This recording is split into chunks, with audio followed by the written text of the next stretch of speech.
Hey you, welcome back to the channel. I hope you all are having a great weekend. So I want to talk to you all today about Andrew Yang's appearance on The Daily Show with Trevor Noah. Um, and things are looking great for Andrew.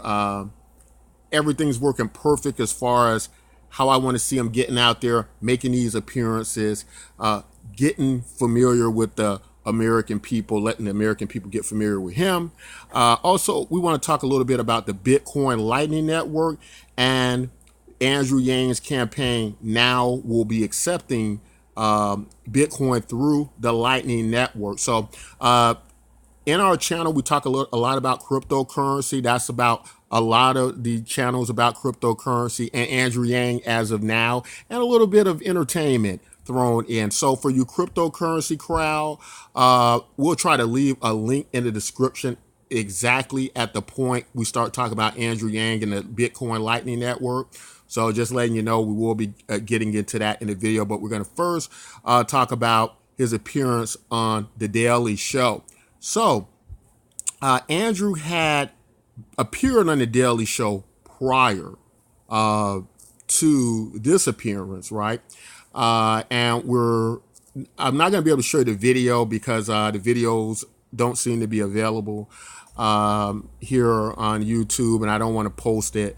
But what we got one of their Asian correspondents who, during Andrew Yang's first appearance, kind of made the whole thing a joke. And some of us saw that video and was like, yeah, here we go again, making the whole, Andrew Yang campaign a joke.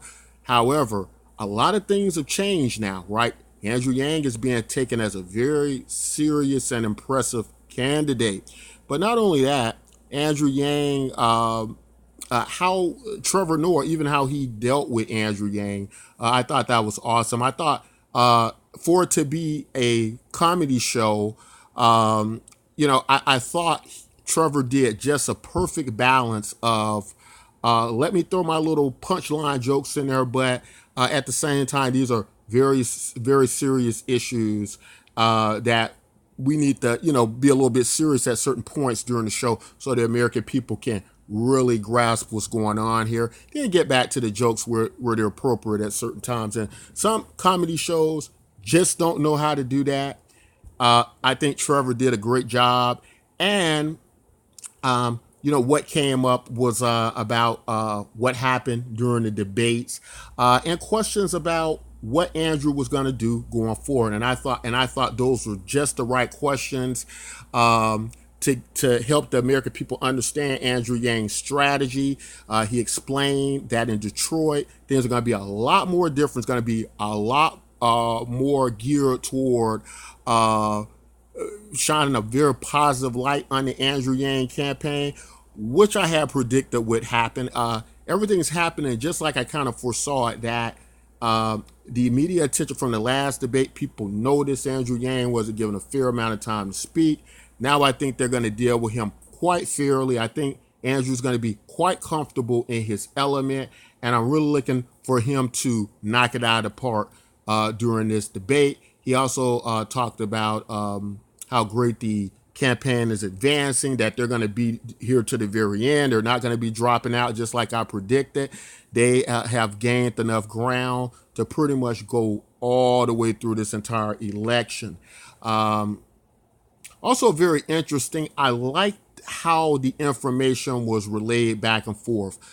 Trevor Noah kind of made this joke about, are you going to tax robots? I thought that was quite appropriate because that sounds a great deal better than taxing people, the American people. If we think about it, when you go on a job, in the United States, at least, there's a personal income tax levied against you on your job, right?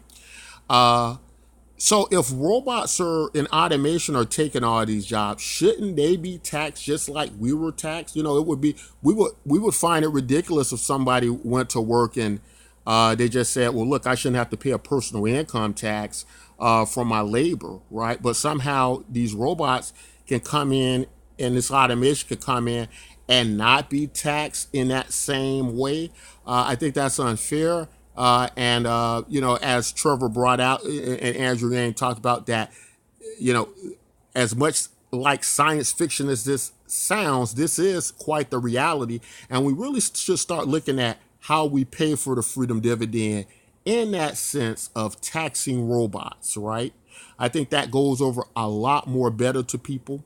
Also was brought up again, it always kind of goes back to the same ideas of, you give people $1,000 per month and they don't go to work. We've addressed that in many videos. I'm doing these YouTube videos. There are YouTubers who make millions of dollars doing YouTube videos. One of the most successful YouTubers, PewDiePie, out there, probably is worth probably tens of millions, if not $100 million now in doing YouTube. And what does PewDiePie do? Every chance you see, he's working as hard as he worked from the beginning to make more videos. He's going to work every single day, right? So the idea and notion that people, just don't, I think really what's being said, if we really break it down, this is really what the concern is. The real concern is that the wealthy group of people won't have a service class. But that isn't something that they don't have to worry about as well. And the reason being is because these robotics, androids, automation, artificial intelligence are so sophisticated, and we went through several videos, that they're going to be able to do these service level jobs, these repetitive jobs, these monotonous jobs, a lot of the food industry jobs, call center worker jobs, of course, driverless vehicle jobs, all of these service level jobs that I think people are concerned won't be getting done. So there won't be this class to serve the wealthy. It's going to be done by people are going to be rather the robots, right? These robots are going to be the servants of the future. And so I don't think they need to worry about, is it going to create all this apathy between people? People are going to continue to work. People are going to continue to create. People are going to continue to be productive as they've always done. Again, I think they need to do a little bit more research and really study deep into, is that the outcome of what happens if people receive, which is essentially just their basic needs being taken care of, food, shelter, and to then just make the assumption that most of the population will not have any drive or incentive and go into this complete apathy. I think it's a ridiculous notion to a conclusion to come to. But everything looked great. Andrew charmed the crowd, well received, and Andrew's here to stay, so I thought he did an excellent job. So now we're going to break over to the cryptocurrency part and Andrew Yang's relationship to that for the people in the who watch the channel mostly for cryptocurrency. Going to get into that right now. Okay, so we're here, and we're going to talk now about Andrew Yang's campaigns, his donations. He does accept Bitcoin and the Bitcoin Lightning Network, which is a way to deliver Bitcoin more efficiently. Something that has been a problem for Bitcoin, by using a system to route Bitcoin transactions to parties pretty much instantaneously. And there's some complexities on how that works exactly. But what we want to help you all to understand is that, especially those who watch the channel who are not quite familiar with the blockchain, cryptocurrency, Andrew Yang's connection to that, I'm going to talk about that real quick. So blockchain technology is essentially servers that are not centralized, right? They can be servers run from my home or your home. They're not in one place. They're all over the globe. And because of that, they can't be shut down, right? If you shut down one, there's several others somewhere else doing that. And this allows for security of information. Many applications, whether it be sending and receiving contracts, money, you name it. It covers all this. And the reason it's so important is because it's not controlled by any government. No government can shut it down. And so what it does is it gives power back to the people, gives freedom back to the people. Now, Andrew Yang understands technology a great deal. He recognizes many uses with this technology, and he's one of the only candidates I'm aware of that accepts cryptocurrency as ways to fund his campaign as he's running for president. And this is very important and very advantageous as well to Andrew Yang, because a lot of people want to find uses to test out the Bitcoin Lightning Network, and he's yet presenting a way for the cryptocurrency space to be able to achieve that and do that. Also very important to understand, another reason this is so very important to candidates like Andrew Yang is because we can actually conduct voting over the blockchain. These ledgers are immutable, meaning nobody can. They're tamper proof, right? They're censorship resistant, right? So they're immutable. Once it's on there, and everybody has access to it. And this is very important for voting. If a lot of us who are following this election, 2020 election, we're beginning to understand that there are things on the horizon now as far as our elections being tampered with, possibly by Russia. It's making us not a democracy anymore. And the Republicans right now are trying to basically block any improvements to this, probably because of fear that if they do that, they will lose the election, right? So they want to keep everything as it is, and that's caused many to speculate this is a means to let Russia further interfere. During the Mueller report, Russia is said to be hacking into our systems every day, nonstop. And so we no longer possibly have a democracy. Due to something like blockchain technology can change all of that. For people in the cryptocurrency space who are thinking and concerned about mass adoption, let me tell you something. This is how you do it. You do it with ideas like people like Andrew Yang. Help him become president. He'll make the cryptocurrency space better. His ideas like the freedom dividend and universal basic income, using cryptocurrency and blockchain technology in that way, which is ideas that Andrew Yang has suggested. He's talked about ways to get money out of politics, things like the democracy dollars, that possibly being done over the blockchain. And all these things create real use cases for cryptocurrency. Universal basic income, everybody having your money on the globe. That is what creates mass adoption. That is what creates urgency, and that is what creates demand. So many of us in the cryptocurrency space, many of us working on projects, many of us in development, I don't think we quite understand that or get that yet.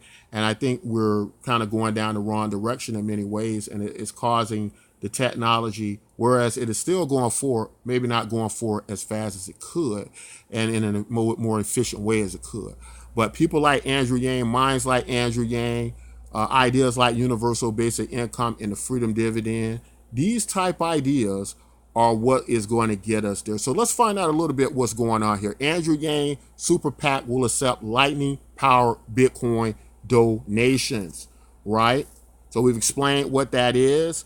This could be the first time the Lightning Network, a Bitcoin scaling solution, officially impacts the United States presidential election. That's big, guys. We're talking about something that could gain a lot of notoriety here on the scale of a presidential election.